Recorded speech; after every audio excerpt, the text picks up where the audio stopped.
राज्यामध्ये शुक्रवारी शाळा बंद आंदोलन करण्यात आलेलं आहे। प्रलंबित मागण्यांसाठी शिक्षकांचं आंदोलन केलं जाणार आहे।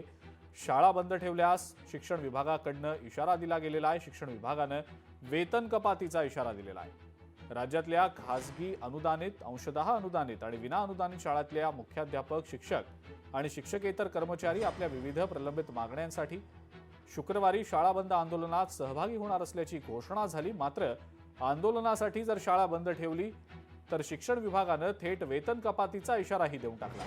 परिणामी शिक्षक संघटनाही संतप्त झाल्या।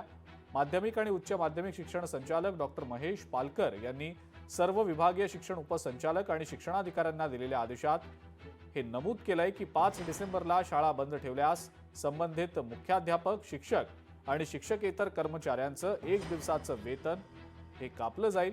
विद्यार्थ्यांच्या हिताचं कारण पुढे करून दिलेलं हे निर्देश प्रत्यक्षात आंदोलन दडपण्याचं औचित्यपूर्ण साधन असल्याची टीका आता शिक्षक संघटनांकडून होतीये।